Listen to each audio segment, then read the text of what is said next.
നിയമസഭാ തെരഞ്ഞെടുപ്പിൽ 85 സീറ്റിൽ വിജയമുറപ്പെന്ന കോൺഗ്രസ് വിലയിരുത്തൽ. വയനാട് നടക്കുന്ന നേതൃയോഗത്തിലെ മേഖല തിരിച്ചുള്ള അവലോകന യോഗത്തിലാണ് വിലയിരുത്തൽ. കോഴിക്കോട് ജില്ലയിലെ 8 മണ്ഡലങ്ങളിലും എറണാകുളം ജില്ലയിലെ 12 മണ്ഡലങ്ങളിലും വിജയിക്കുമെന്നാണ് കോൺഗ്രസിന്റെ പ്രതീക്ഷ.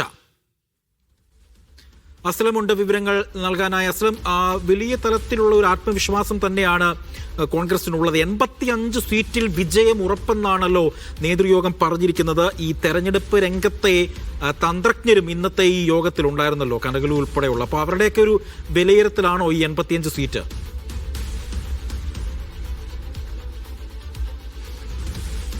KPCCയുടെ ലീഡേഴ്സ് മീറ്റിൽ, ലക്ഷ്യ ലീഡേഴ്സ് മീറ്റിൽ രണ്ടാമത്തെ ഘട്ടം ഉദ്ഘാടന സെഷനും പ്രധാനപ്പെട്ട നേതാക്കളുടെ പ്രഭാഷണങ്ങൾക്ക് ശേഷം പ്രധാനപ്പെട്ട സെഷൻ എന്ന് പറയുന്നത് 3 മേഖലകളായി തിരിഞ്ഞുകൊണ്ട് 3 KPCC വർക്കിംഗ് പ്രസിഡന്റുമാരുടെ നേതൃത്വത്തിൽ ആ ജില്ലകളിലെ DCC പ്രസിഡന്റുമാരും മറ്റ് നേതാക്കളും വളരെ കൃത്യമായി തന്നെ മേഖലയിലെ സാഹചര്യം വിലയിരുത്തി എന്നുള്ളതാണ്.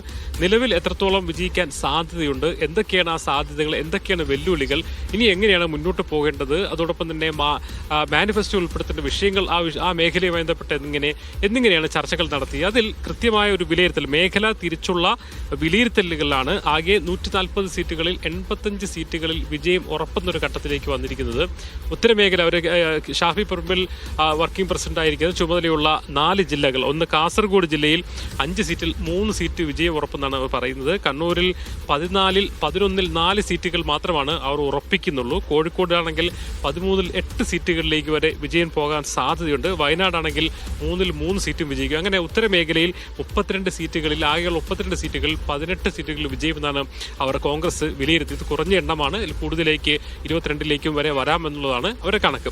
രണ്ടാമത് മധ്യമേഖലയിൽ KPCC vice working president AP അൽകുമാറിന്റെ ചുമതലയുള്ള ജില്ലകളാണ്. മലപ്പുറം ജില്ലയിൽ 16-ൽ 16 സീറ്റുകളും വിജയിക്കും. പൊന്നാനി ഉൾപ്പെടെ വിജയിക്കാൻ സാധ്യതയുണ്ടെന്നാണ് അവരുടെ വിലയിരുത്തൽ. പാലക്കാട് 12-ൽ 5 സീറ്റുകളിലേക്ക് വർധനവുണ്ടാവും. തൃശ്ശൂരിൽ 13-ൽ 6, എറണാകുളത്താണ് ഏറ്റവും കൂടുതൽ 14-ൽ 12 സീറ്റും വിജയിക്കാൻ സാധ്യതയുണ്ട്. ഇടുക്കിയാണെങ്കിൽ 5-ൽ 4. അങ്ങനെ മധ്യമേഖല, ഈ അവരുടെ കണക്കനുസരിച്ചുള്ള മധ്യമേഖലയിൽ 60 മുതൽ 43 വരെ സീറ്റ് ജയിക്കാനുള്ള സാധ്യത കോൺഗ്രസ് കണക്കൂട്ടുന്നു. മറ്റൊന്ന് ആലപ്പുഴ ജില്ലയിൽ 9-ൽ 4 സീറ്റുകൾ, കോട്ടയം ജില്ലയിൽ 9-ൽ 5 സീറ്റ്, പത്തനംതിട്ടയിൽ 5-ൽ 5 പൂർണ്ണമായും എല്ലാ സീറ്റുകളും, കൊല്ലം ജില്ലയിൽ 11-ൽ 6 സീറ്റ്, തിരുവനന്തപുരം ജില്ലയിൽ 14-ൽ 4 സീറ്റ് എന്നിങ്ങനെ ആ ദക്ഷിണ മേഖലയിൽ 48-ൽ 24 സീറ്റ്. അങ്ങനെ 140-ൽ 80 സീറ്റ്, 85 സീറ്റെങ്കിലും കുറഞ്ഞു വിജയിക്കും. അത് 100-ന് മുകളിലേക്ക് വരെ എത്താൻ സാധ്യതയുണ്ടെന്നുള്ളതാണ് വിലയിരുത്തൽ. തദ്ദേശ തെരഞ്ഞെടുപ്പിലെ കണക്ക്, എണ്ണക്കണക്ക് മാത്രം, വോട്ടിന്റെ കണക്ക് മാത്രമല്ല, അവിടുത്തെ രാഷ്ട്രീയ സാഹചര്യം, നിലവിൽ പിന്തുണ ഉൾപ്പെടെയുള്ള വിജയിച്ച പഞ്ചായത്തുകൾ ഉൾപ്പെടെയുള്ള മറ്റ് സാധ്യതകളെല്ലാം പരിഗണിച്ചുകൊണ്ടുള്ള ഒരു മേഖലാതല വിലയിരുത്തലാണ് ഉണ്ടായിരിക്കുന്നത്. എന്നാൽ 85 മുതൽ 100-ന് മുകളിലേക്ക് സീറ്റുകളിലേക്ക് വിജയിക്കാൻ സാധ്യതയുണ്ടെന്ന വിലയിരുത്തൽ അവർ കണക്കൂട്ടൽ നടത്തുന്നു. മറ്റൊന്ന് കാര്യം എന്ന് പറയുന്നത്, സ്ഥാനാർത്ഥികളുമായി ബന്ധപ്പെട്ട ചില പൊതു നയങ്ങൾ കൂടി ചർച്ചയിൽ ഉയർന്നു വന്നിട്ടുണ്ട്.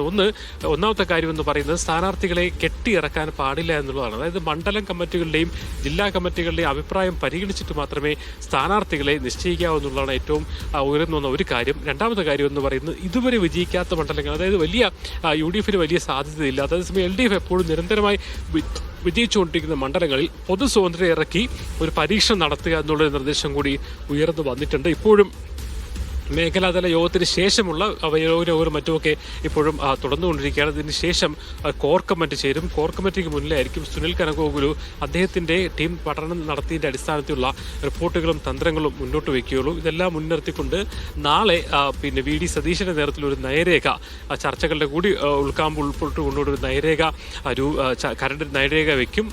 അതിൽ ചർച്ച ചെയ്തൊരു അന്തിമ രൂപത്തിലാക്കിയായിരിക്കും ഈ ക്യാമ്പ് പിരിയുക. അതായത് 100-ലധികം സീറ്റുകളിൽ വിജയം ഉറപ്പിക്കുന്ന തരത്തിലേക്ക് പ്രവർത്തകരെ സജ്ജരാക്കാൻ കഴിയുന്ന രീതിയിലുള്ള ഒരു പ്രകടന പത്രിക, അല്ലെങ്കിൽ ഒരു പഠന പത്രികയ്ക്കും ഒരു പ്രവർത്തന മാർഗത്തിനും പ്രവർത്തന രേഖയ്ക്കും രൂപം നൽകാനുള്ള വളരെ സജീവമായ ചർച്ചകളാണ് വയനാട് സുൽത്താൻ ബത്തേരിയിലെ ക്യാമ്പിൽ നടന്നുകൊണ്ടിരിക്കുന്നത്. രാവിലെ മുതൽ തന്നെ നടക്കുന്ന ചർച്ചകൾ പലതരത്തിലുള്ള അഭിപ്രായങ്ങൾ ഉയർന്നു. എന്തായാലും കൃത്യമായ വിലയിരുത്തൽ, മണ്ഡലം തിരിച്ചുള്ള, ജില്ലകൾ തിരിച്ചുള്ള വിലയിരുത്തലുകളിലേക്ക് മുന്നോട്ട് പോവുകയാണ് കോൺഗ്രസ്. നിലം കുറഞ്ഞത് 80 സീറ്റുകളിലെങ്കിലും വിജയം നേടാൻ കഴിയുമെന്നുള്ള ഒരു ആത്മവിശ്വാസത്തിലേക്ക്, ഒരു കണക്കൂട്ടലിലേക്ക് കോൺഗ്രസ് നേതൃത്വം എത്തി എന്നുള്ളതാണ് ഇന്നത്തെ ക്യാമ്പിൽ നിന്നും ഇപ്പോൾ നമുക്ക് റിപ്പോർട്ട് ചെയ്യാനുള്ളത്.